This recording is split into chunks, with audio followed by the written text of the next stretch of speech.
course, began with a film festival and has ballooned over time. We're really trying to encapsulate the entire career of a storyteller. It's 40 years, man. Every year it's bigger, better. It's a very special program. It's just an important hallmark of our community. I just can't stress enough how big of a family it is. It's really the people. There's like a vibe in the air. You can't replace that. I felt like I found my crew here. The Outset is a young filmmakers project, which is mentorship, early skill set training, and our screenwriting lab. From all these programs that they have to Fusion, they've become the biggest LGBTQ festival in the world. For me, I think Outfest Fusion is such a celebration of point of view, diverse perspectives, and how we each can tell our own story. I've been really lucky to be involved with the Outset program. My first feature at Outfest was But I'm a Cheerleader. I just remember being so excited to show it to a queer audience. Outfest Screenwriting Lab really helped my writing in my career. I felt legitimized as a writer. That program still creates bonds. I feel like there's no other organization that provides mentorship in this way for up-and-coming LGBTQ creatives. I am not invisible.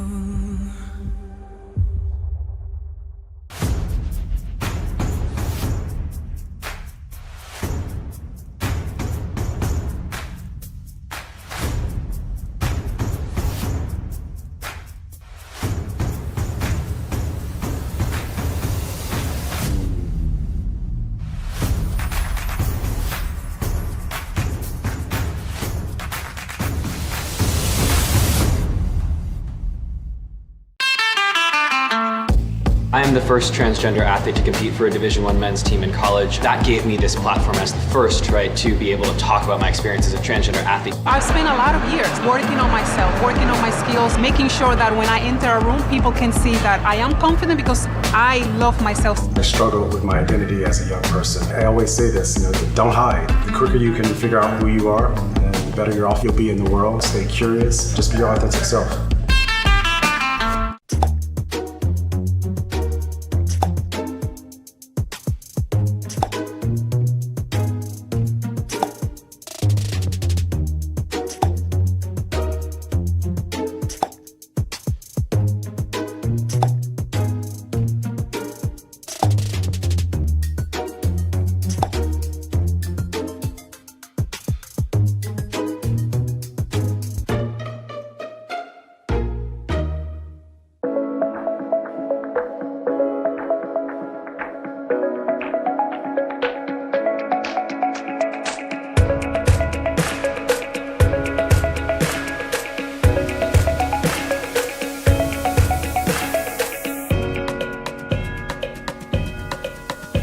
Welcome, and thank you for joining us this evening for Out for the Holidays, celebrating Outfest for this year's Giving Tuesday. We have an incredible show planned for you tonight in partnership with Out Magazine's Out100 and presented by IMDb and Cadillac. We would also like to thank all of our wonderful sponsors, including special shout-outs to IMAX, Company 3 Method Inc., and Bank of America. All of you provide such meaningful support for this show, the Legacy Awards Gala and honorees, as well as year-round. Additional thank yous to our premier sponsors, Amazon Studios, Netflix, and Neon. We genuinely appreciate all of your support. Now, tonight we are proud to showcase a few highlights from the 2021 Outfest Legacy Awards Gala, including some special performances, as well as some stunning and beautifully powerful speeches. The Legacy Awards and Out for the Holidays both help fulfill Outfest's mission of empowering artists, filmmakers, communities, and storytellers to transform the world through their stories. Now, to get us started, why don't we go out to two of my favorite people, Shangela and Eureka. Welcome to the kickoff of Outfest's 40th anniversary. Happy anniversary. Yes. Now, what was started by the UCLA students in 1982 is now the world's leading arts, media, and entertainment organization that promotes equality by creating, sharing, and protecting LGBTQIA+ stories on the screen. That's right.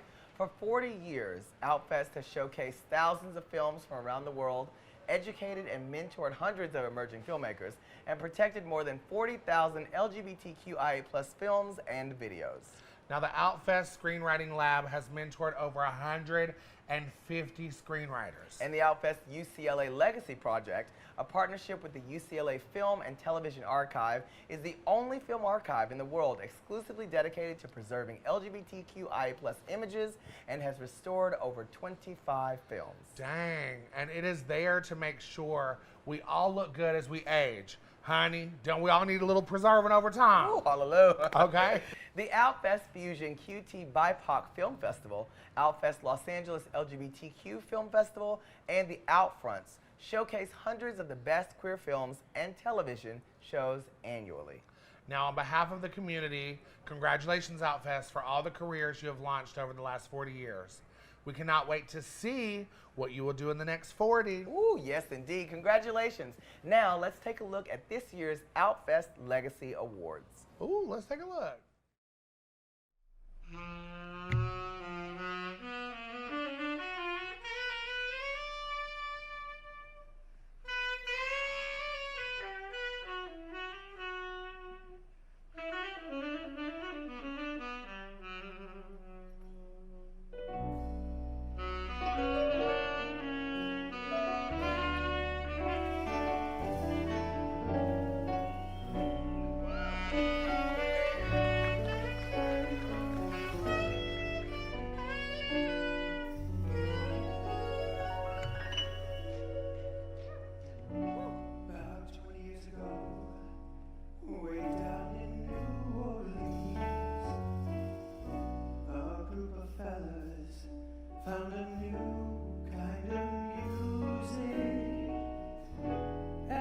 Decided to call it jazz. No other sound has what this music has.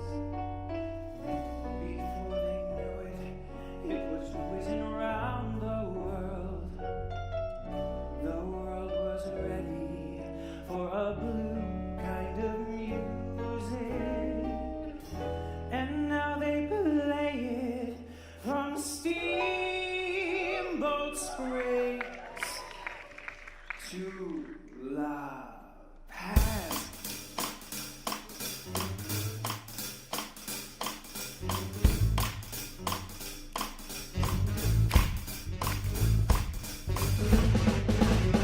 Oh baby, won't you play me the jazz hot, baby?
that to some of you, I will always be Nomi Marks.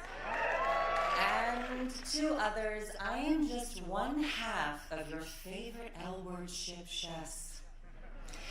I am hoping, though, that maybe there's a few of you out there who are just a little bit excited to see me as Pinhead in next year's Halloween.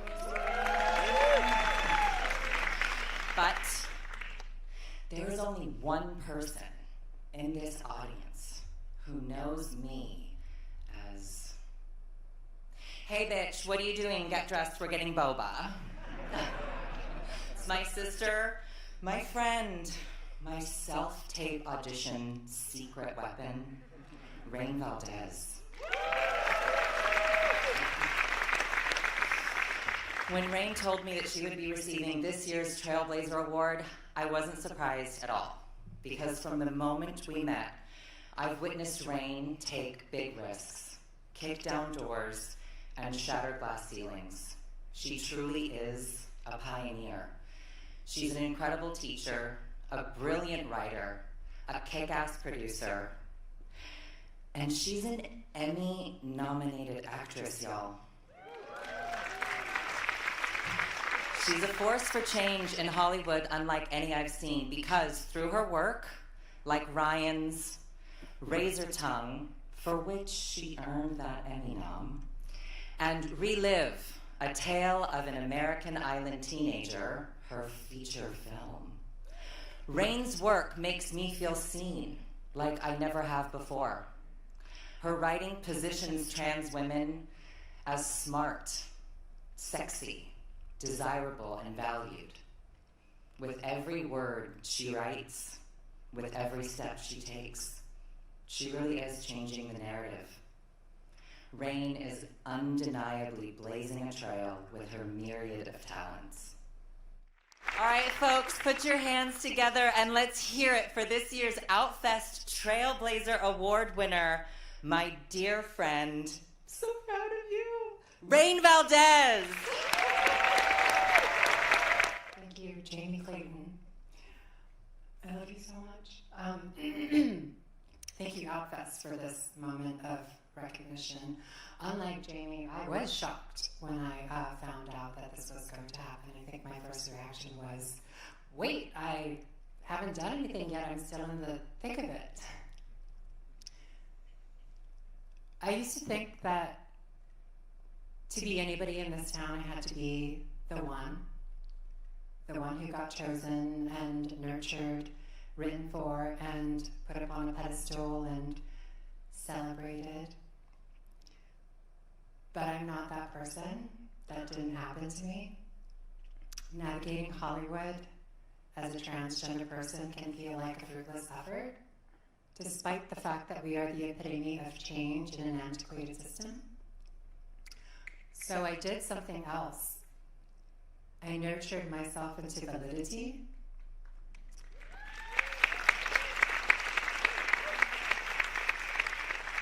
Then I gathered my friends and my community, and I empowered us to tell our own stories and create spaces where we can thrive. It sounds exciting, right? It sounds like freedom. But the truth is, forging a visionary path is really hard. It's exhausting, lonely, and isolating. It can be physically debilitating, and it can lead you into a deep depression. Because you have to confront truths along the way, like the fact that we know that visibility is no longer enough. And sometimes diversity is just pseudo-authenticity. And sometimes inclusion is just an invitation for us to witness the inner workings of our own oppression.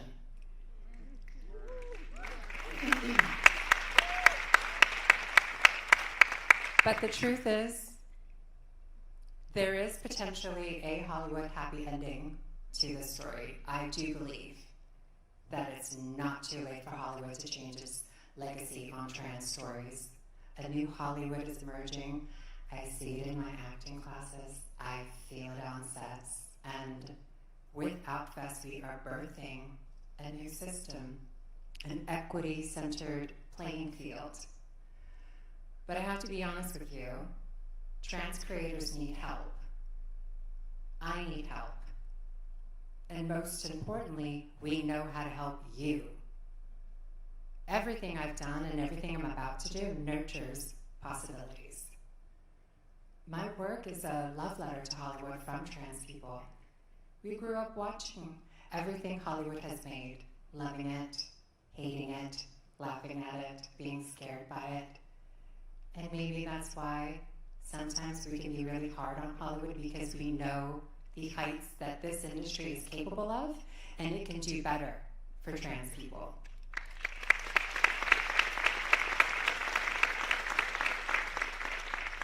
But my art, my work, and the work of other trans creators is our way of freeing you from the burden of having to tell our stories for us. Our way of taking responsibility. We want to be the ones held accountable. We want to tell our stories from our hearts and into yours. Let us give you that gift.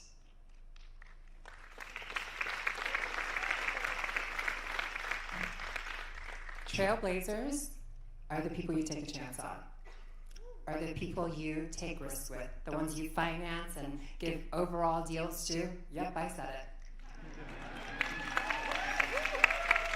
Our work brings forth healing and change because it has to. It's our destiny. One thing we all have in common is that all of our ancestors suffered a great deal to be here. My late grandmother once reminded me, I inherited her fire, and I can use the fire I was born with to destroy everything around me, or I can use it to light up my own life and someone else's. I choose to light up my own life and someone else's, and I hope you choose the same. Thank you so much. Thank you, Outfest, for this award, for always lifting my voice and being there from the beginning of the trail. And thank you all so much for being here. This isn't about what I've done. This is about what we're going to do together. Good evening. It's wonderful to be here with all of you. IMDb and IMDb Pro are proud sponsors of tonight's Outfest Legacy Awards as part of our ongoing collaboration and support for the year-round work of Outfest. IMDb and IMDb Pro are committed to celebrating the content that reflects our diverse global audience, including helping entertainment fans and professionals discover a new generation of LGBTQIA+ stories and storytellers. And that's why we're so thrilled to be here tonight to present the Outfest Guardian Award to Neon.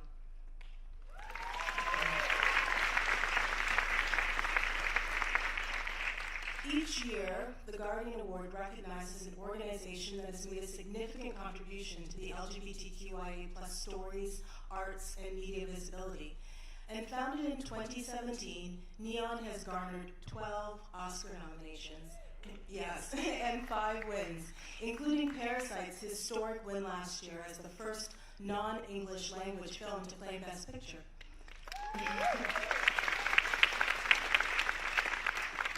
So not bad for a company that has only been in existence for half a decade.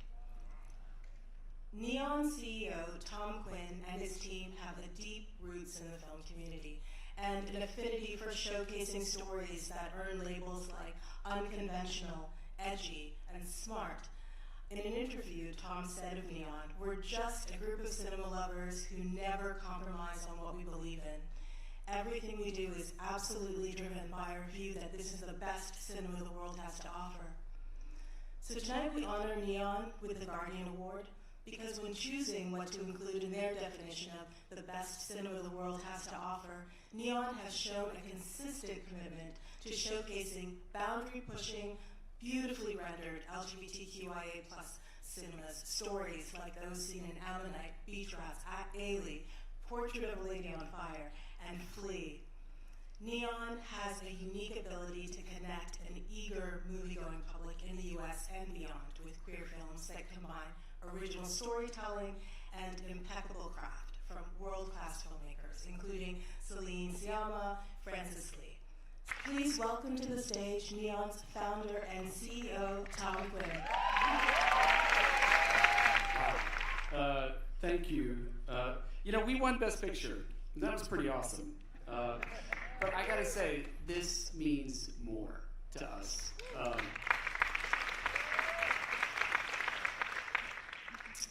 Thank you, Jacqueline. Thank you, Johnny Come Early. God damn it, that was beautiful. Very kind words. Rain, I loved your speech. Thank you. That was amazing.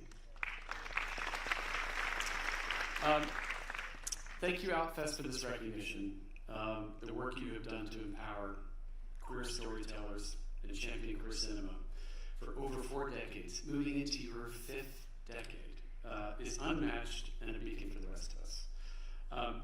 We're really, really proud to share this stage tonight with Rain, Robin, Victoria.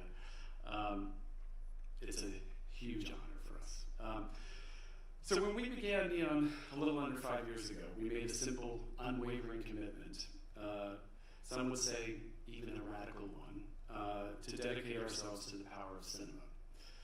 We also believe that the pre-written rules of what constituted capital C cinema simply no longer apply.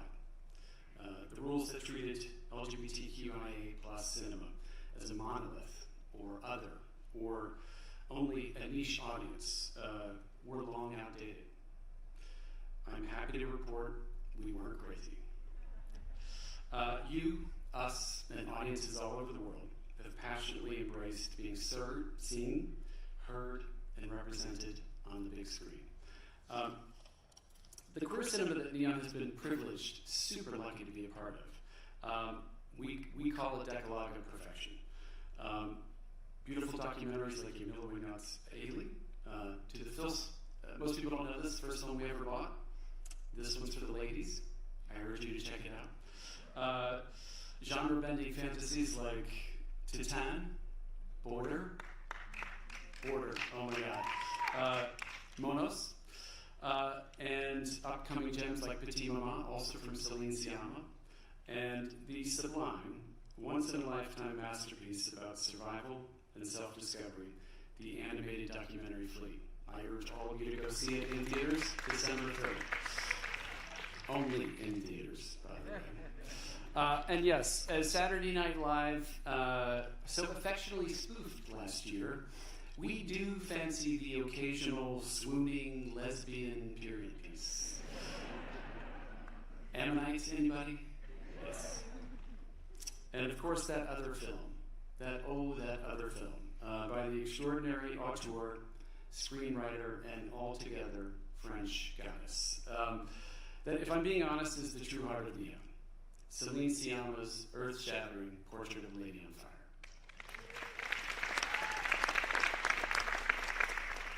As guardians of cinema, we understand the responsibility we have to you, and to queer filmmakers, and to queer stories, and that we must play a role as a leader in continuing to shape our industry, as well as the world around us. You cannot call yourself a pioneer if you do not care about the legacy you leave behind.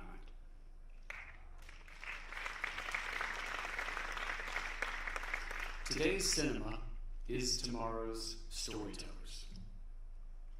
We will reap what we sow. Now, I know everyone in this room has worked really hard to get here. And I say this not in vain, but yeah, we still have a lot of work to do. There is still a better place we would like to go.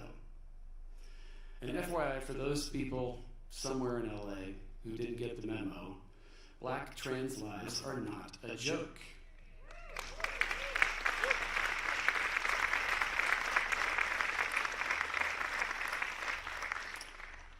So thanks, guys. My community, our community, Outfest, you've been with us every step of the way. Together, let's go have some more fun. Let's get that open bar in here. What do you say? Let's keep stirring up some real good trouble. And let's go make some more powerful, beautiful cinema together. From all of us at Neon, thank you so much.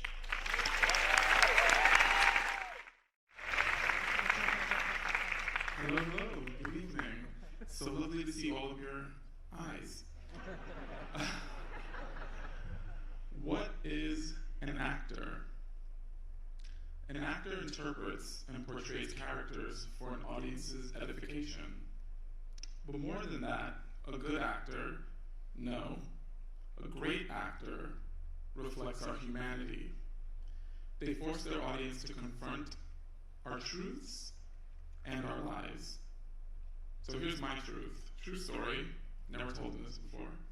The first time that I ever laid eyes on Robin De Jesus was in 2010 when he was starring as Sonny in Lin-Manuel Miranda's Tony-winning In the Heights. I was still a couple years away from launching a career in TV, but I knew then with certainty what I know right now, standing here today, which is that Robin De Jesus is so much more than an actor. The next time that I saw Robin on stage was in the revival of Boys in the Band. In Robin's very capable hands, Emery was so much more than just a Bronx-bred femme Puerto Riqueño who is brash and bold and intrepid and fabulous. He took my breath away. I couldn't take my eyes off of him. No one could. The night that I sat in the Booth Theater, he received the largest laughs, the loudest applause, and to no one's surprise, a 2019 Tony nomination.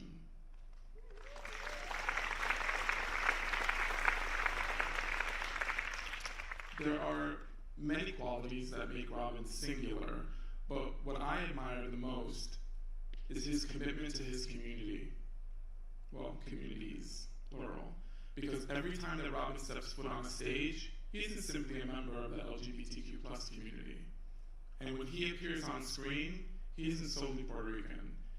He imbues every single character with a lived experience that cannot be manufactured. That authenticity, to me, is most evident in his spectacular performance in Lin-Manuel Miranda's soon-to-be-released feature on Netflix, Tick, Tick, Boom. Every single time that I watch a Robin De Jesus performance, I think, oh, I know her, that's my sister. Because in every single character, I can see the strength of my mommy. I can hear the support of my tios and my titis, and I can feel the spirit of my abuelita. Robin represents every single one of us with dignity, with grace, with truth, and most importantly, with love. And by doing so, he reminds all of us that we are all family. Robin, for sharing your gifts and for transcending mere performance and for giving us indelible portraits of our humanity, we thank you. And it is an honor to present you with the Outfest Terrence McNally Award. Oy vey, hello everyone. I know. I had to write some stuff down because this week has been full of feelings, like the vibrations are real. Yo, thank you, Steven. I really do appreciate my Boricua sibling giving me love. I know that when I was thinking about who I wanted to speak for me today, I wanted to be really intentional. I wanted to make sure I mentioned someone who was about the things that I want to be about, someone that just by association to them I get to be a part of that movement and that love and that process and that joy as well. So thank you for repping me.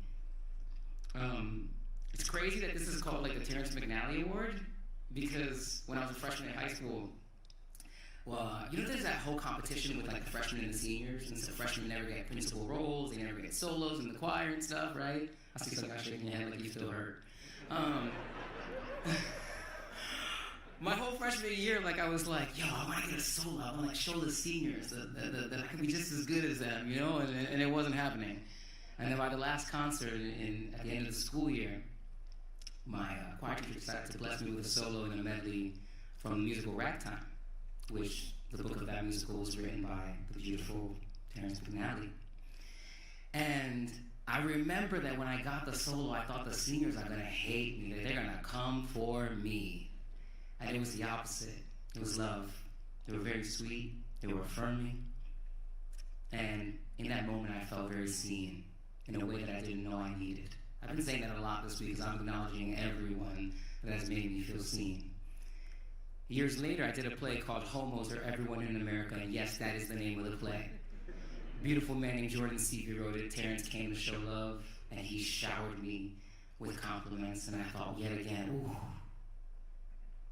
I feel seen. Outfest. Thank you for seeing me.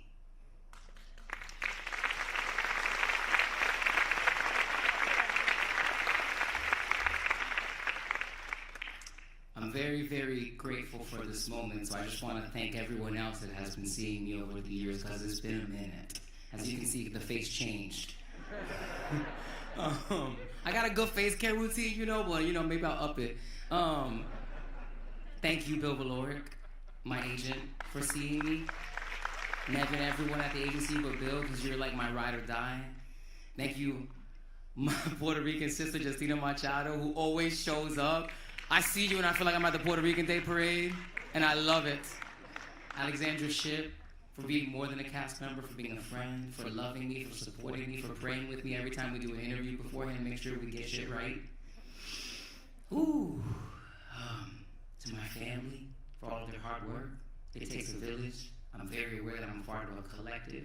I thank you, Outfest, again, for representing them as well, for giving love to my ancestors, to Netflix, to Ryan Murphy and everyone at Boys in the Band, because that also changed my life and gave me so many opportunities, Joe Mantello, and of course, my beautiful brother, Lin-Manuel Miranda.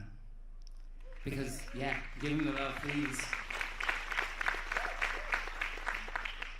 It's not a coincidence that he gave me this role in Tick Tick Boom, a role that I can't feel has changed me and healed me. Because of course it took my Puerto Rican brother with the platform to be the one to give this Puerto Rican brother the platform, to give him this moment that I have wanted for so long, and that actually, for the first time in my life, I'm able to say, I deserve, I allow, I receive.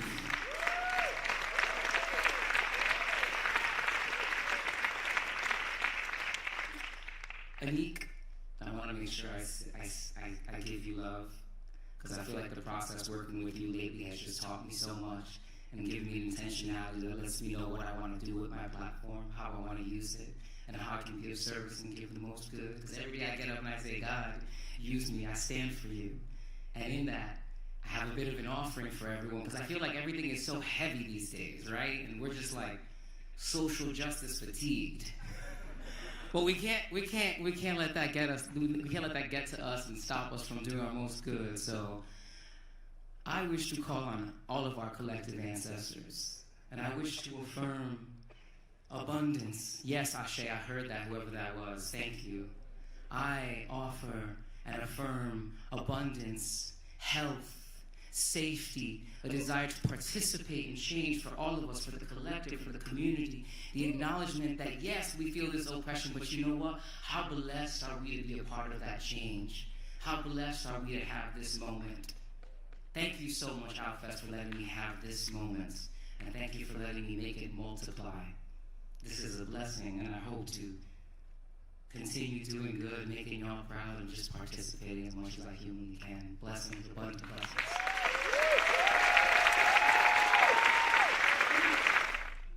Congratulations to all the winners and the honorees tonight. Oh my gosh.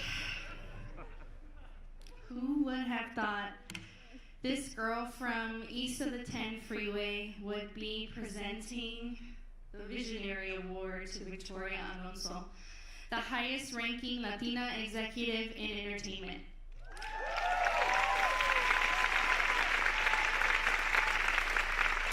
As many of you are probably wondering tonight, who is Bianca Quesada?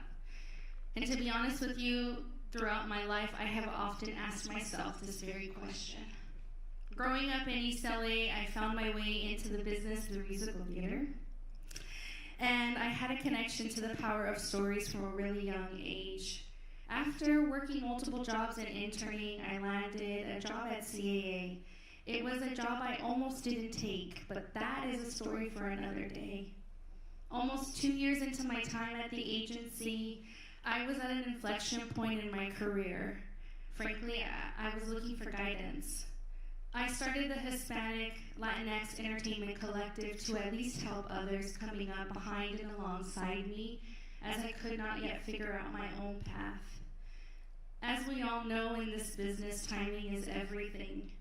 It was on a Sunday, my then domestic partner, now wife, Cindy, and I were watching TV. I was looking at my phone, answering work emails, talk about being present in the moment, when she asked me, "Hey, do you know her?" As I looked up, I saw Victoria's face. She was on a Microsoft commercial demonstrating the power of Microsoft Surface Pro and the power of storytelling. I'll never forget this moment. It was the first time I saw a reflection of what I could be.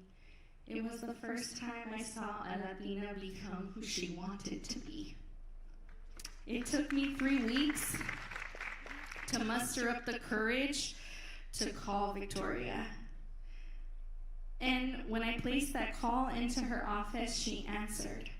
I'll never forget the power of that phone call and the invaluable mark our first conversation left on me. It was also the first time I was introduced to Victoria's Argentinian side. Oye, you belong here, never forget that. It was time I snapped out of it and I got to work. Victoria's superpower is mentorship, allowing you to feel comfortable, safe, and seen. The ability to give your time and experience as a gift to young minds and those who wish to follow the path that you have forged. Her foresight into seeing the exponential gift of being able to say through word and action, "I see you," shifts probability into possibility. And that is the light that enabled me to find my path, to frankly stay in this business, and to be with you here tonight. Mentorship is having compassion to show the next generation that they belong, and the belief and perseverance because the work they are doing matters. Mentorship enables people to discover, like me, who they are. Outfest, through its mentorship program, not only understands this invaluable power, it is embedded into the organization's DNA. It continues to thrive after 40 years because of its dedication to being stewards for tomorrow's game changers. And Victoria is a reflection of this mission as it speaks to who she is personally, how unapologetically she identifies, and how deep her advocacy fuels her personal work. Since our first call almost 6 years ago, her words of deep wisdom, empathy, and strength have collectively been the light of my career. Victoria is continuously forging new ground for us all to walk through. She is enabling the collective change we all wish to see become a reality through her commitment to ensuring that creative teams, production teams, and executive teams have gender parity, diversity, and represent the LGBTQIA+ community. Her work with the Academy only further cements her legacy. She is innovation personified, and I am not the only one who thinks so. Not all superheroes wear capes, but Victoria, if you did, you would be mine.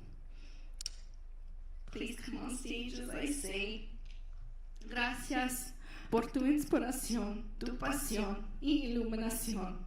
Without further ado, it is one of the pleasures and joys of my life to present Victoria Alonso with the 2021 Outfest Visionary Award. Hello. Wow. That's the future, walking away right now. You're watching, she's going to change the world. She's going to make it all better. First and foremost, I should confess I have singing Tourette's. It is self-diagnosed, which means at any point in time I will burst into song. And whether you like it or not, you will listen. Because I can't have it. Outfest. I should be giving you the award. And I'll tell you why. A lot of people can make change. Very few people, very few entities, very few institutions can save lives. What you do save lives. Please know that.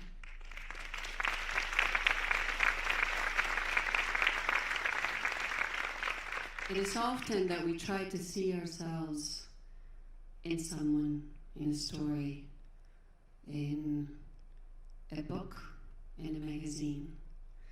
In 1996 was the first time I came to see a show at Outfest. Part of it was the wanting to see people like me, that maybe were like me, or maybe were feeling like me, or maybe had this idea that they could be storytellers and they could feel the way I felt. And walking through the DGA every time that I did from that moment until before the pandemic, I've always felt welcome. It didn't ask me how much money I made. It didn't ask me what I did for a living. It didn't ask me who I loved and how I loved. The doors were open. That's the beauty of having an institution like Outfest, a place where you can walk in without having any single member of your family there and feel like you're right at home. There's nothing I don't want to do. I want to do it all. I want to make sure that I get out there and I create as much change as time will allow. I want to make sure that the Robin de Jesuses of the world and the Rain Valdezes of the world have a place. I want to fight for the equality of being... I want to fight for the equality, not that we deserve, that we have. What is this idea that we deserve it? Are you kidding me? We have it. Please make some space. We're coming over. This is what we're doing. It is a place we have to do. And let me tell you, there's time and time again where little things can create changes. I have asked over and over again to be driven by a female driver. I get driven everywhere for a lot of the things I do. And although I love men and I love the way you drive, I really do. Because Gabrielle is my driver tonight, I'm okay with that too.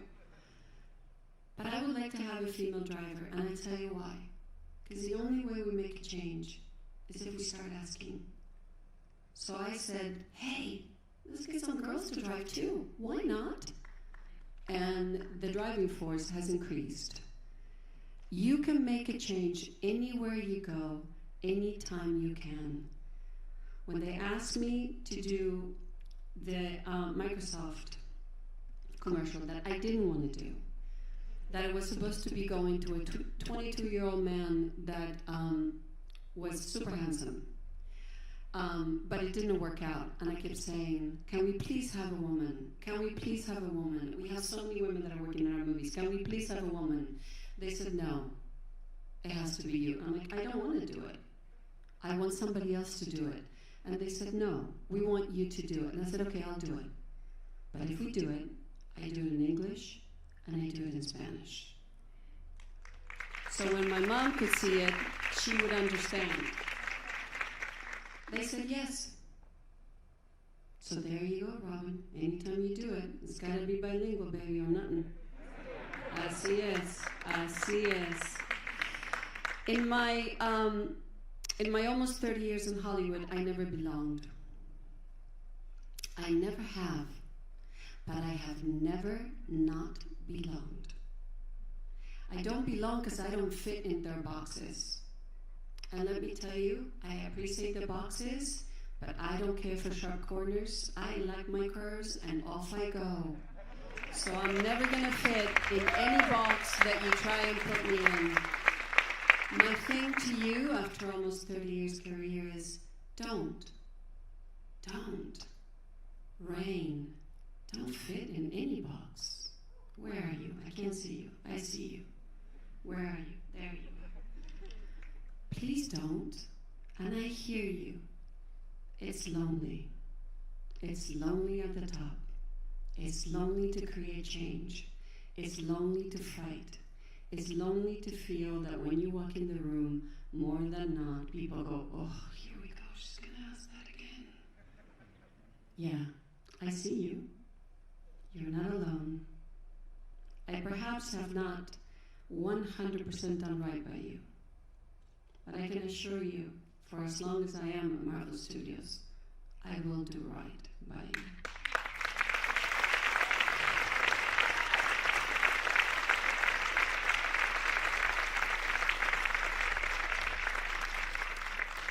One of the greatest gifts that we can give each other is in the belonging, is knowing that you do belong. Don't walk in thinking you don't belong. Bianca and I have spoken about this plenty. If you feel like you don't belong, you don't, because nobody's going to make room for you. They're just too busy making room for themselves. You walk in, you make room, you sit at the table, and don't say a word if you don't want to, because let me tell you, just you being there makes a difference. Just you walking through the room will change it. Just you being a part of the conversation is what actually will create a difference. Will it create change? I don't know, but it will make a difference. And if we don't start making a difference, what's the point? I don't want the same stories. I don't. We have started our 33rd Marvel Studios picture starting shooting this week. And we have tried to stir it up. And sometimes the critics are not with us. That's okay. That's okay. We thank you for being a critic. We thank you for writing about us. And the fans will decide. Diversity and inclusion is not a political game for us. It is 100% a responsibility, because you don't get to have the global success that we have given the Walt Disney Company without the support of people around the world, of every kind of human there is.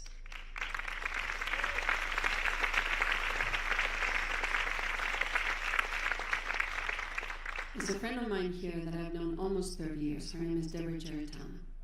When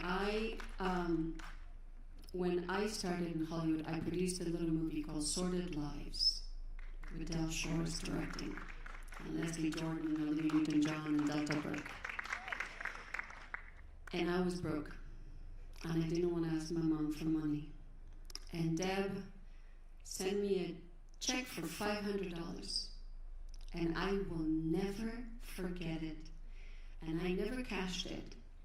But the fact that she said, I just don't, honey, because Deb will give you that, honey, I just don't want you to go hungry. I have loved those words my entire life, because that's a friend that knows your dream is worth it. I see you. I support you. I love you. And even though I can't go make the movie with you, I give you what I would do as a sister. I will feed you. And thank you. I have never thanked you properly and publicly, and I've always loved that. I thank you so much from the bottom of my heart. Belonging. Belonging is about love. Love is love. And all you can do as all those fabulous performers, and Robin, I think you performed this in La Cage aux Folles. I am what I am. Yo soy lo que soy, mi creación y mi destino. Quiero que me des tu aprobación o tu olvido.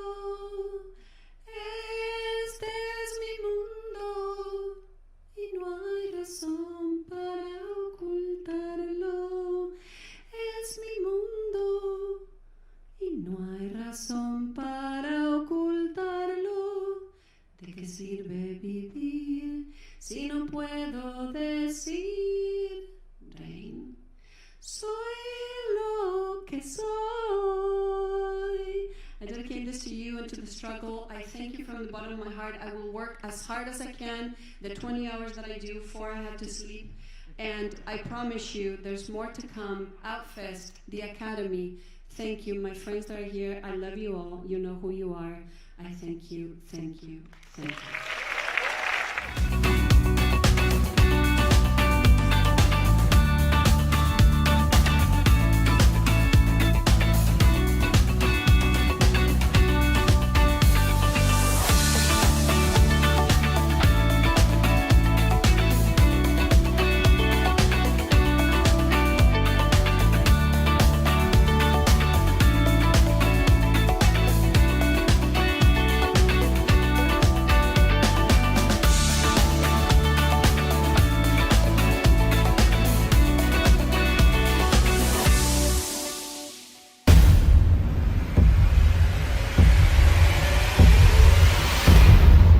Began with a film festival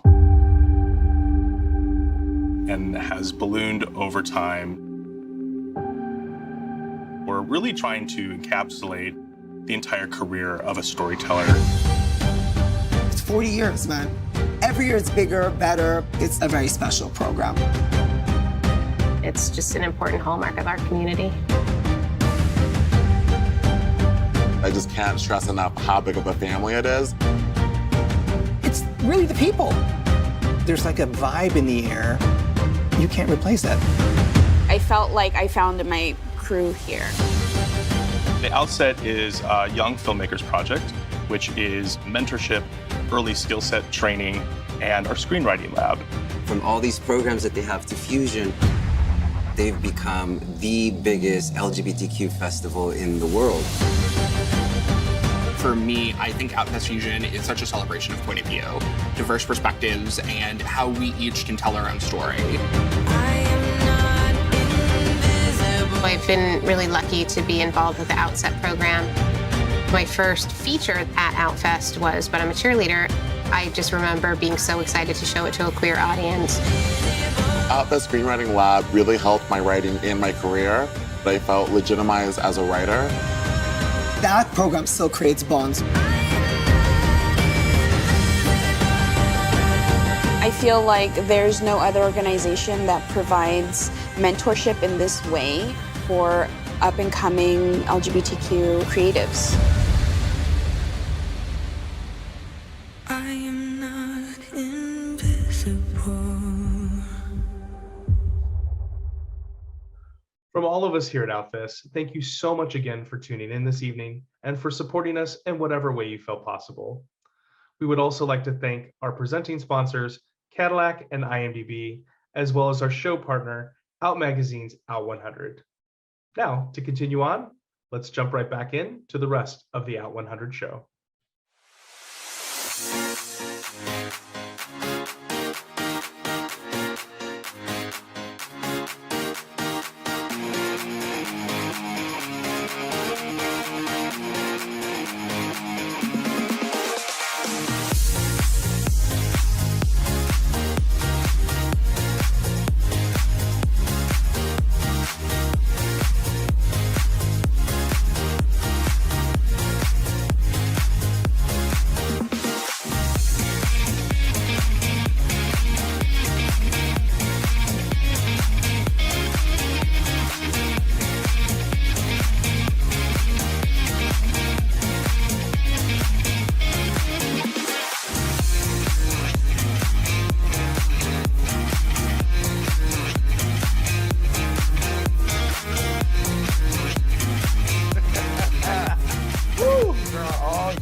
Dapper. Hey, well, hi everyone, and welcome to Out's virtual celebration of the 2021 Out100.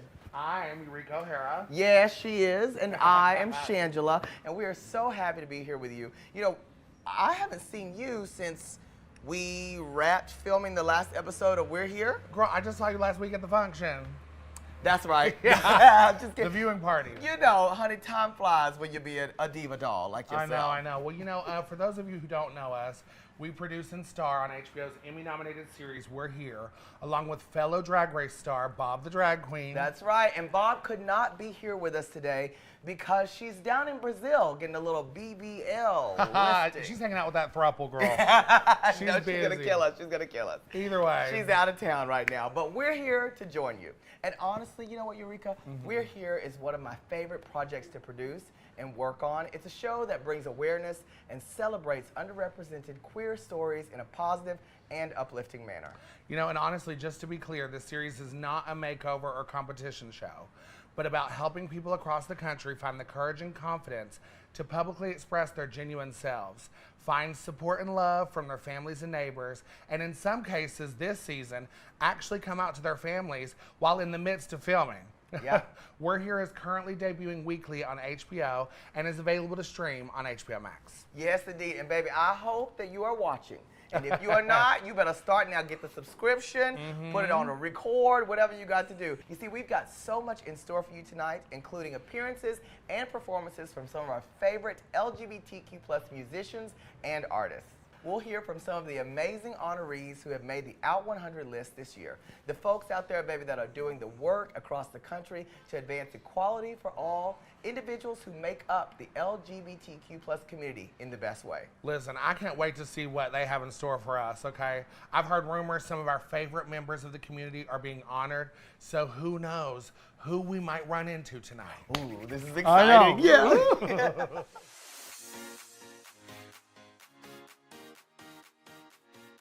Hey, it's Ciara here, and I just want to give love to my friend and hairstylist, Sara Ramirez, and also congratulate him on making the Out100 list. Cesar, you deserve all the love you're getting, all the shine. Keep on shining. You bring your heart, your soul, and passion to work every day, and I'm so grateful for that. I'm grateful to have you in my career, but more importantly in my life. You change anyone's life that you're in, and so I'm thankful for you. And just happy for you and proud of you. Congratulations. Love you so much. Peace out. Portugal the Man here. We wanted to give a big shout out to our dear friend and one of the loveliest humans I know, Logan Lynn, for being this year's Out100. We love you, man. You're the goddamn greatest. Keep doing what you do. Hello, my name is Lisa D'Amato. People know me from America's Next Top Model, also getting a deal on Shark Tank as a mommypreneur. I'm here because I want to shout out my friend Ironic for the Out100 with all the bells and whistles, because Ironic is so insanely talented, not only as a writer, rapper, author, power to be reckoned with. Please, Ironic is a powerhouse. Love you, bye. I'm Victoria. I want to say congratulations and welcome to Out100. I can't think of someone who deserves this recognition any more than you. You're doing so much for the trans community and for the world in general to help elevate us, to help educate us, to help give us a platform to be healthy and to be confident. And I just want to say, from one trans person to another, you are impacting so many people, and I love you for everything you're doing. You deserve this, and I'm glad that the world is giving you the recognition that you deserve.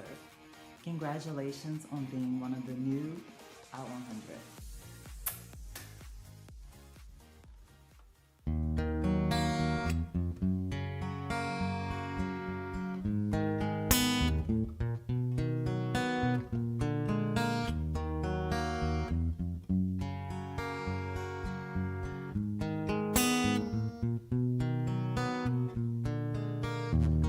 Everywhere is freaks and Harrys, dykes and fairies.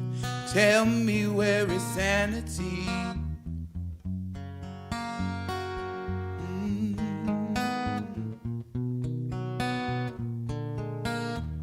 Tax the rich, feed the poor, till there are no rich no more.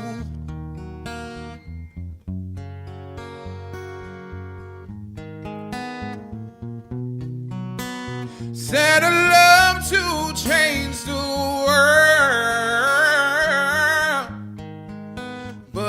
don't know what to do. Oh. So I leave it up to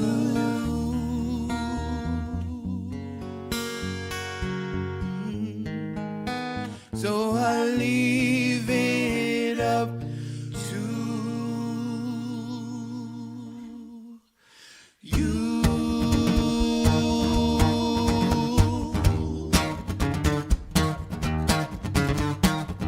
Baby, I am America.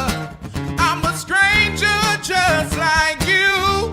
Ooh. Baby, I am America. You've been begging for the truth. Truth is I love you even when you get offended. Truth is I love you, so come on and split the difference. Baby, I am America. Let me make it crystal clear. We here.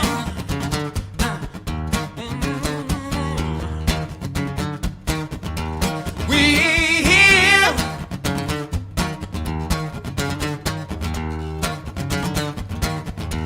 We here. Out100 would not be possible without the support of our partners, including Lexus, Gilead, McDonald's, and Outfest. Ooh, honey, we got that good old McDonald's I know, McRib honey. money. I know. Oh, the McRib is back. Yes, we do, girl. And throughout this evening's event, we'll introduce you to some advocates of these organizations on a mission to make their businesses more diverse and inclusive to all of us. Hi, I'm Vinay Shahani, Vice President of Marketing at Lexus. On behalf of our entire team, I want to say congratulations to all of the 2021 Out100 honorees. We are a luxury automotive company that takes inspired design, relentless innovation, and exhilarating performance and turns them into amazing experiences. Sounds a lot like the folks being celebrated tonight, right? Lexus has a history of supporting the LGBTQ community. In fact, we were the first luxury automotive brand to develop original TV commercials for the LGBTQ audience, some of which have taken on a life of their own as mini-films, such as the recent Style Remix project, which is the first luxury automotive TV commercial to feature an ethnically diverse transgender actress, none other than the amazing MJ Rodriguez. We've stood proudly behind Out100 as a presenting sponsor since 2015 and continue to expand our efforts to celebrate and increase the visibility of this outstanding community. It goes without saying that we remain inspired by how you tirelessly challenge the status quo and bravely move our communities forward. Your dedication to the LGBTQ community matters to us, and it's part of what drives us every day. For every version of you the world sees,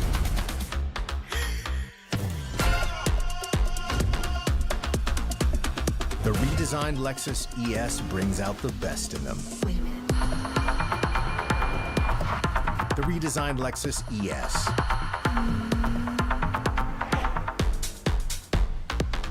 Crafted for an authentic presence. Experience amazing at your Lexus dealer.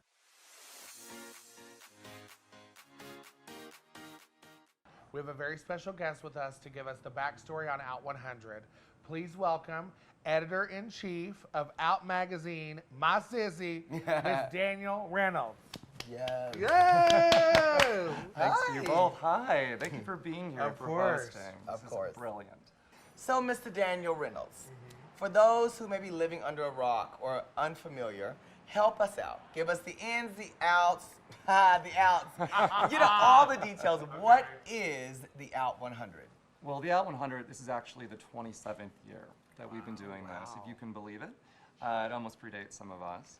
But this is really Out Magazine's most important tradition, where every year we highlight the LGBTQ+ folks who have moved the needle for change for good, either in their local communities, on the global stage, or within their given professions. Some people refer to it as a who's who, but I like to think of it as kind of a yearbook class. These are fun. folks who made the grade and who made us proud. So thank you for making us proud this year. Honey, let's talk about it. Hypothetically speaking, How would someone, for example, like me, Shangela, maybe Bob, get selected for the Out 100 and be featured on the cover? She will stop at nothing. Mom, put me on the cover, Mama. Centerfold me. The self-promotion is ceaseless. And subtle. So really, I imagine that it's not too different from the Drag Race audition process. Okay. Every year I'm shook. I'm triggered. There may not be a lip sync for your life yet, but we do look for charisma, uniqueness, nerve, and talent from all our Out 100 honorees. We receive thousands of submissions from the public and fans and publicists. And so, Eureka, you were probably a 1027 at one point. An editor highlighted you, and then we went through the process, looked for diversity in background and field and representation, and we compiled the list.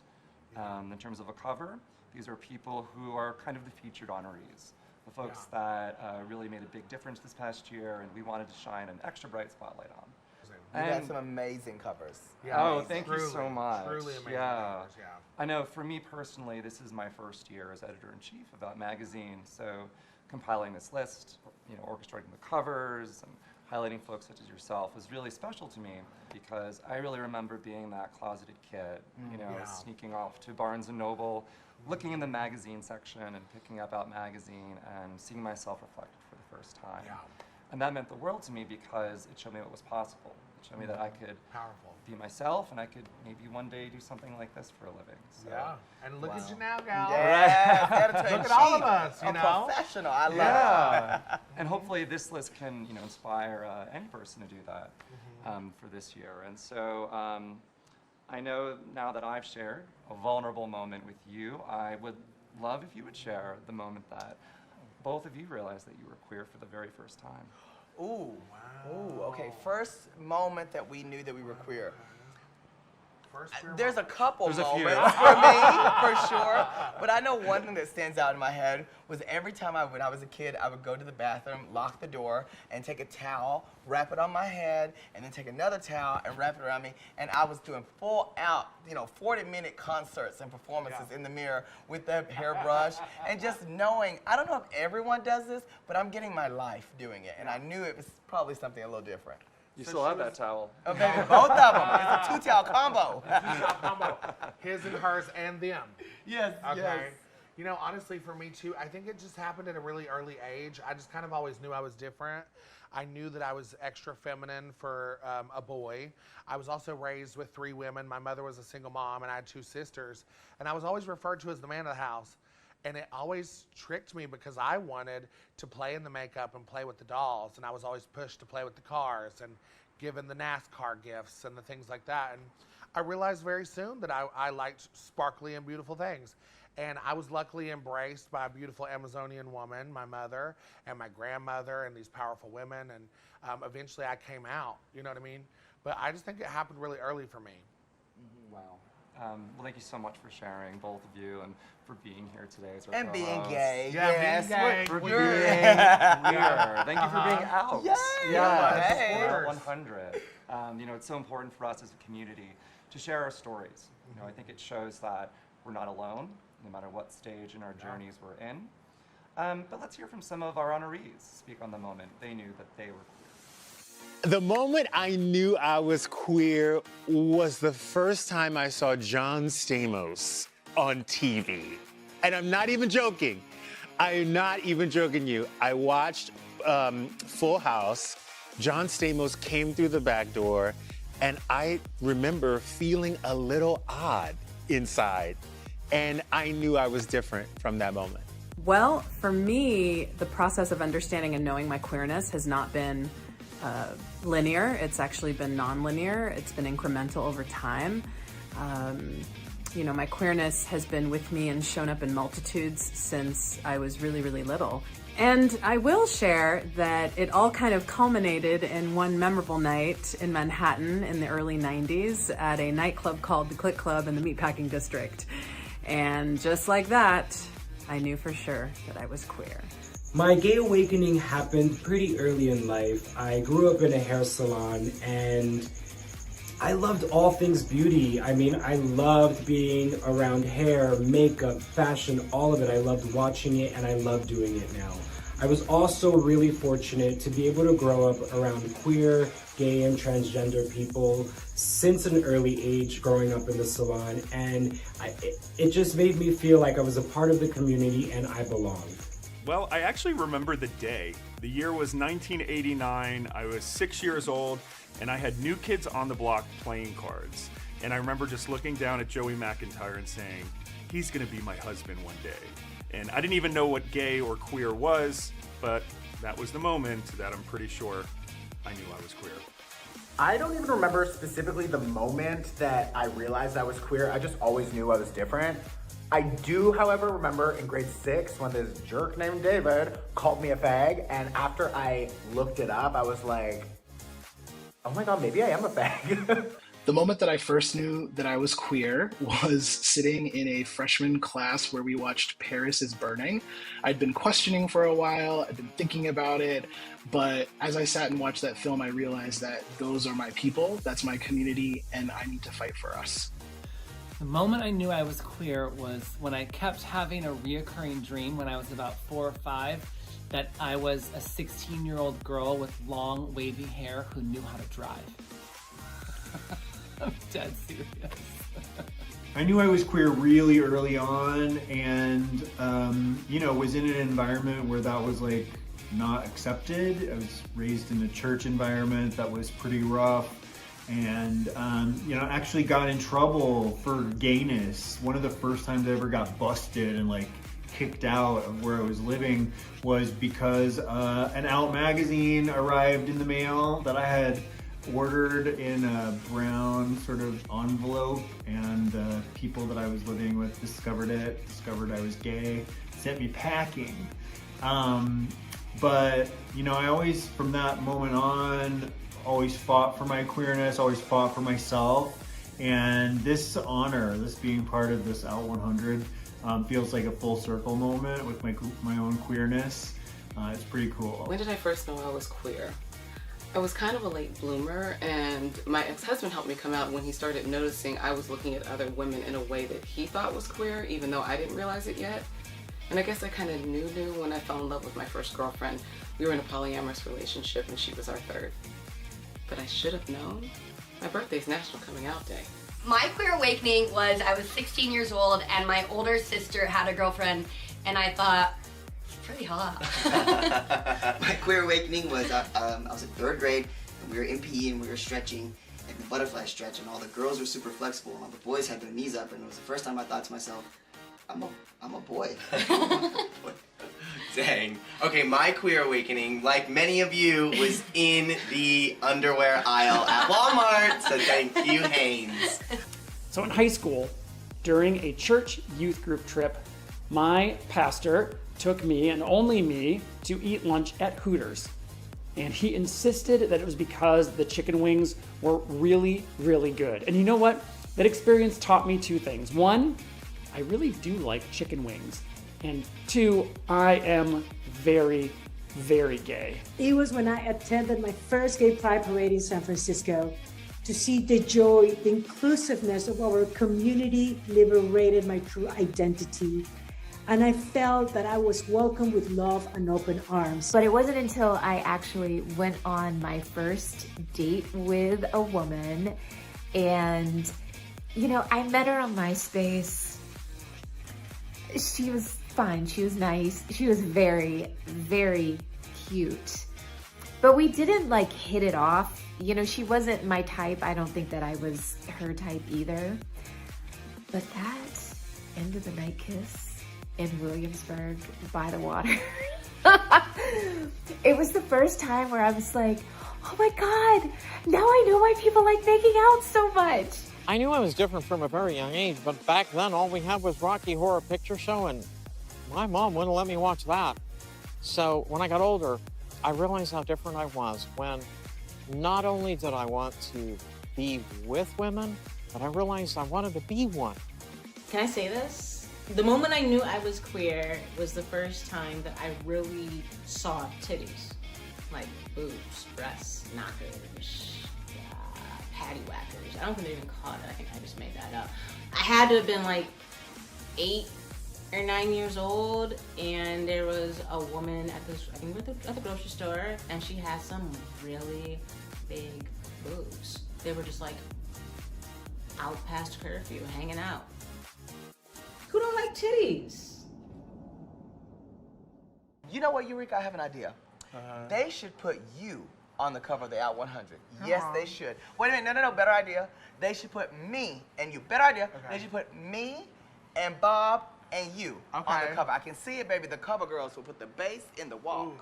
Honey, that's a lot of bass. I mean, I think you mean Eureka, Bob, and Shangela. Oh, is that what I had meant? Age before intelligence. And Ooh, was the library open? I live. No, I might have read myself. I don't even know. You know, though, if we are talking cover girls, y'all, I would love to see continued representation, not only for the drag community, love that, but also for all of our LGBTQ plus people of color as a whole. You know, we have the amazing Simone on the digital cover for this season's Out magazine, but I would like to know who you, Eureka, would choose to add to this gorgeous plethora of dolls. You know, honestly, first of all, I saw the Simone cover. It's the gag. She's recreating Mama Rue's 1994 cover. Oh, with yes, the baby. the black and white. Amazing. Gorgeous. Amazing.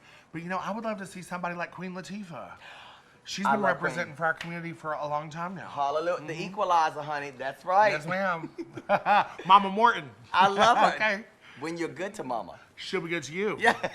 Listen, y'all, let's hear from a few of the honorees from our Out 100 list. Members of the community using their platforms, voices, and space to advocate and campaign for inclusion of all of our community.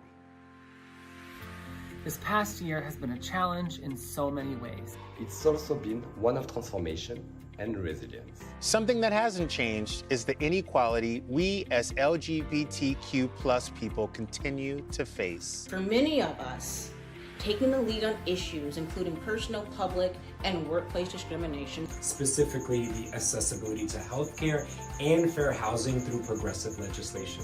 Our activism is directly tied to our identity and to our commitment to fight for the LGBTQ plus people. But championing a cause is also understanding the correlation between resilience and joy. Queer resilience is vital in our activism, our art, and our existence. I'm Molly Gray, she, her. I'm Jecka Jane, he, him. And I'm Kent Boyd, he, him. And we are Pride House LA. And we are Out 100 honoree for Performers of the Year. Hi, my name is Sara Ramirez. My pronouns are they, them, theirs, and I'm an Out 100 honoree for the entertainment category. I'm Justin Tranter. My pronouns are they, them, and theirs, and I am an Out 100 honoree for the music category. My name is Alexander Cheeves. My pronouns are he, him, his, and I am an Out 100 honoree for the media category. I am Silvia Vasquez Lavado, and my pronouns are she and her, and I am an Out 100 honoree for the advocacy category. Hi, I'm Jessica Nicole. My pronouns are she, her, and I am one of the Out 100 honorees for the media category. I'm Justin Sylvester, and my pronouns are he, him, and I am an Out 100 honoree for media. I'm Dalila Ali Raja. My pronouns are she, her, and I'm an honoree in the Out 100 Entertainers category. I'm Ross Murray. My pronouns are he, him, his, and I am an Out 100 honoree for the media category. I'm Ra. My pronouns are she, they, them. And I am an Out 100 honoree for the category of music and performance. I'm Ann Thomas, and my pronouns are she, her, hers, and I'm an Out 100 honoree for creators queering entertainment behind the scenes. At McDonald's, we'd like to applaud all the amazing work the Out 100 honorees have done over the past year. Though 2021 was full of ups and downs, we're always confident in the power of love and how it can make a world of difference. The Out 100 honorees have shown us what it means to love yourself and uplift your community, and they've made it clear that when you live in your truth, you shine in ways that will inspire others to be more creative, confident, and kind. Thank you all for loving your way and living your truth. And thank you for inspiring us to love one another and ourselves just a little bit more each day.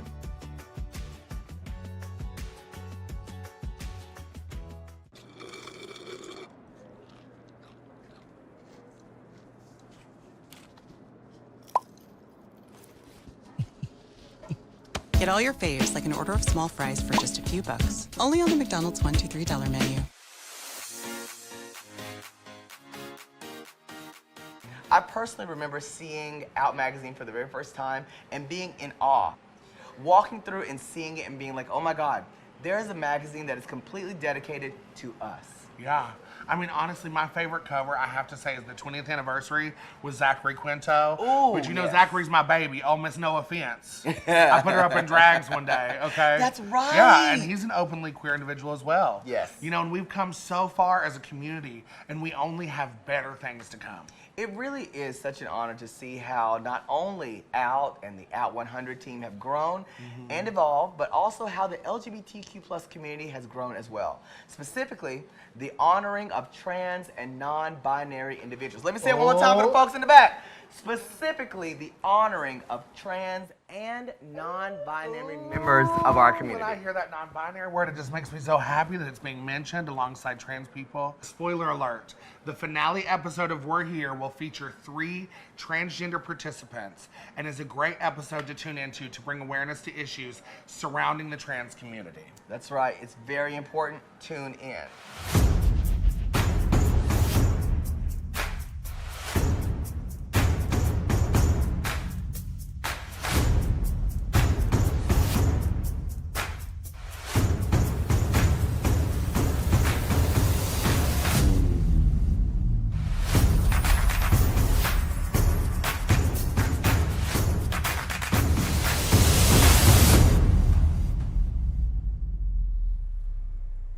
Eureka, what are you doing? Guess who I am? Somebody who needs to go home. No, I'm my favorite artist of all time. Me. No, for real, guess. You're whose favorite artist? Mine? No, you have to guess. Okay, okay. I love games like this. She's the queen of drama. Viola Davis. She's the mistress of the night. She just came out with her hot as fuck butch girlfriend of 19 years. 19 years. Okay, not JoJo Siwa. My favorite Mistress artist of all time. Elvira. Yes, yes, yes. I'm good at these games. Yes. Such an iconic character. Listen, and proof that it's never too late to come out. A true icon for all of us, and such an honor to have her as a part of the Out100. Oh my God, I love her so much. I love me some Elvira. And actually, I'm more excited for her work as Cassandra Peterson, coming out as herself. You know, coming out as herself is such an accomplishment for her and for the community. We not only have this amazing queer icon in Elvira, but we also have a beautiful member of the community to embrace as Cassandra. Exactly. Hello, baby. Listen, and to hear her talk about androgyny and her experience with gender nonconformity is such an inspiration. And I heard her new book, Yours Cruelly, Elvira, is a New York Times bestseller too. She truly is an LGBTQ plus idol. Idol. Idol. Touche to you, Mama Elvira. 3 Shea. 3 Shea.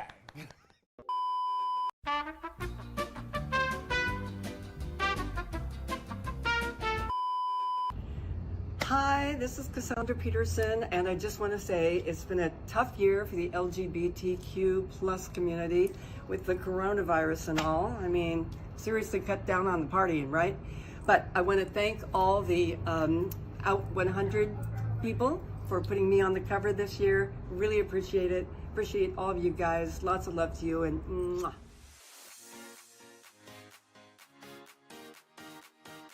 Well, the first LGBTQ plus idol who was out about being LGBTQ plus at the time was Katie Lang for me. I loved everything about her. She just really resonated with me. Her aesthetic, her style, her music, her voice, her songs. I mean, everything about what she put out in the world was meaningful for me. My queer idol, I would have to say, is Ricky Martin. Being from the same small island and the same culture, and watching everything that he's been able to accomplish is so inspiring. I mean, from being a husband, to being a father, to being an artist, to being an activist, he's always using his platform and his voice to bring change to the LGBT community and to our people back in Puerto Rico. I'm so proud of everything that he does, and he looks really sexy while he's doing it.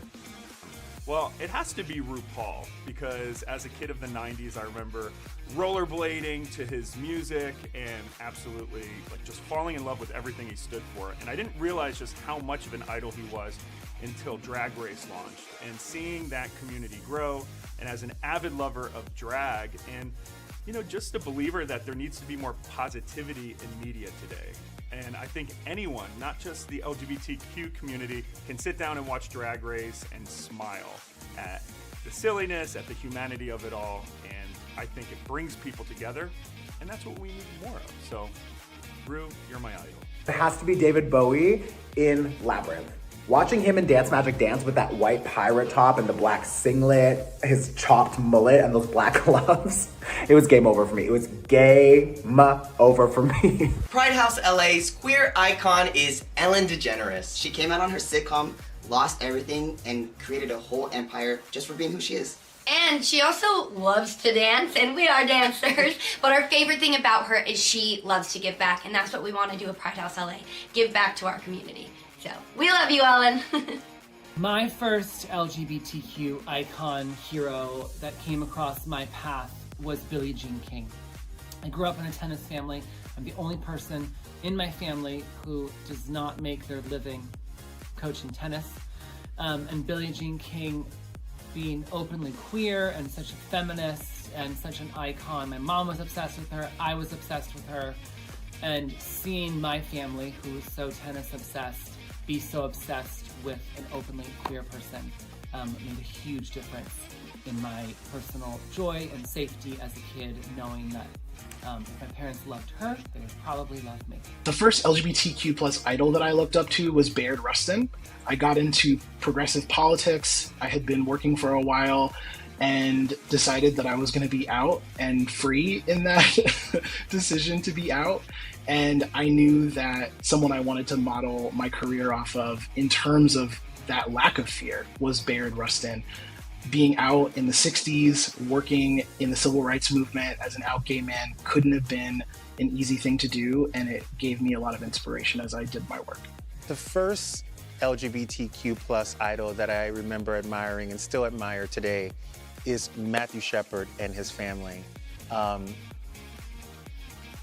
remember watching that movie and realizing that there was nothing that I should be ashamed about, and that there would be people who would fight for me if anything ever happened to me. And to watch his family over the years keep his memory and his legacy alive, for me, my first child's name will be Matthew. I don't care if she's a boy or girl, puppy, whatever it is, it's gonna be Matthew, just because I live with that story all the time. And I think about it, and I think about how lucky I am that I can live in a world where I can be happy and I can be out and proud. And I know that I can do that because of people like Matthew Shepard and Matthew Shepard's family. So I wouldn't say I ever had a queer or LGBTQ plus idol growing up. I wasn't allowed to really watch or partake of a lot of things in the media. But I will say that when I started experimenting with music and familiarizing myself with epic and legendary genres of music, I came across you might have heard of them, an amazing group by the name of Queen. And I fell in love with Frederica Mercury, honey. Like Freddie Mercury, the fluidity, the androgyny, and this was later on in my early teens. Again, it was just like a fresh breath of air to see a male exude what would be deemed femininity. Yves Saint Laurent and Pierre Berger. I admire them because they were totally out and successful. They did so much here in France, with huge donation for HIV research and visibility for our community. Josephine Baker. I didn't know she was bisexual at the time because I've loved her since I was a small child, but the way that she broke the constraints that were placed on Black people, and especially Black women, and did it so fabulously, traveling all over the world, performing in Paris, walking the Champs-Elysees, adopting all those children.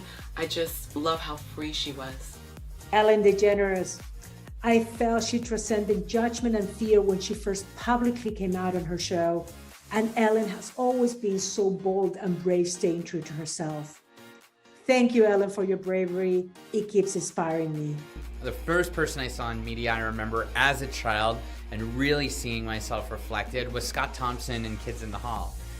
He was the first kind of big media celebrity who was out and open and public and proud. Later on in my career, as previously as an actor, 20 plus years ago now, I got to actually meet Scott and become friends with him. But he was my first queer icon. And then of course, later in life, learning our history, definitely always pointing a North Star to folks like Marsha P. Johnson, Sylvia Rivera, and of course, Harvey Milk, the real pioneers within our movement here in the United States. My very first LGBTQ hero had to be my dad. We came out to each other when he was dying of cancer at age 67 decades ago. He had to live his entire life in a closet. I don't want to see young people have to go through their entire lives in a closet like my dad had to do. That's why I do what I do behind the scenes in Hollywood. I don't know if this is exactly LGBTQ idol, but the first queer people I remember seeing were on my TV. I was in the Midwest, I was super young, and I just remember seeing the 90s club kids on like the Phil Donahue show, just being so free and so themselves and so queer. It was beautiful and continues to inspire me to this day. A lot of what that sort of aesthetic from the 90s underground queer scene still permeates through my art and my life and just everything still today, years and years later. It left a mark. Shangela and I are here at the chapel at the Abbey in West Hollywood, such a historical landmark and safe space for the LGBTQ plus community. And I'm so honored for us to be here to not only celebrate the Out 100, but the 300th issue of Out magazine. Is it really 300 issues already? 300, girl. Wow. And to quote Daniel Reynolds, 300 issues of out people who decided staying in the closet wasn't an option. Being out in their lives, professions, and the world is how change happens. Wow, that is beautiful. And here's to the next 300 issues. Honey, I am Sparta! For people living with HIV, keep being you and ask your doctor about Biktarvy. Biktarvy is a complete one-pill, once-a-day treatment used for HIV in certain adults. It's not a cure, but with one small pill, Biktarvy fights HIV to help you get to and stay undetectable. That's when the amount of virus is so low, it cannot be measured by a lab test. Research shows people who take HIV treatment every day and get to and stay undetectable can no longer transmit HIV through sex. Serious side effects can occur, including kidney problems and kidney failure. Rare, life-threatening side effects include a buildup of lactic acid and liver problems. Do not take Biktarvy if you take dofetilide or rifampin.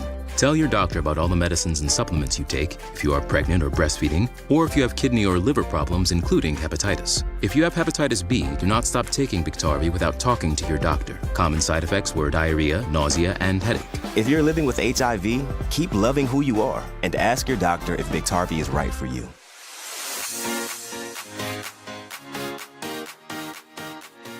Well, Eureka, our time together is coming to an end. And on behalf of the entire team at Out and from the bottom of my heart, I want to thank you all for being here to help us celebrate our 2021 Out 100. Now, Eureka, tell them where they can find us. Now listen, you guys, you can find us on HBO's We're Here, where we work with LGBTQ plus allies across the United States to show how important it is to be a supportive member of the community. All through the fabulous art of drag, honey. Now, We're Here is currently premiering weekly on HBO and streaming on HBO Max. Get them logins, That's girl. right, and I said it before, I'll say it again. You're going to love it. Yeah. And I'd also like to thank the chapel at the Abbey for hosting us today, as well as the whole Out team who worked so hard to bring together our Out 100 honorees. Woo! Hey there, I'm Damian Navarro, the Executive Director of Outfest, and I am here to congratulate all of this year's Out 100 recipients. You live your lives out and proud, creating ripples through communities all over the world and impacting what ultimately is millions. You are living the change we want to see in this world. And, Outfest knows something about change. a change agent for over 40 years that began with a small group of UCLA students who started a tiny film festival in response to simply seeing a lack of positive images of gays and lesbians. Now, over the years, Outfest has continued to expand and grow into what today is a premier media, arts, and entertainment organization. We have incredible programs like our Outset Young Filmmakers Project, our Transacting Fellowship, as well as our Screenwriting Lab, and multiple film festivals and other ways of experiencing stories throughout the year. We, as we celebrate our 40th anniversary, invite you to maybe get curious once again, but this time for our programs and discovering what Outfest does throughout the year. Thank you again, and congratulations.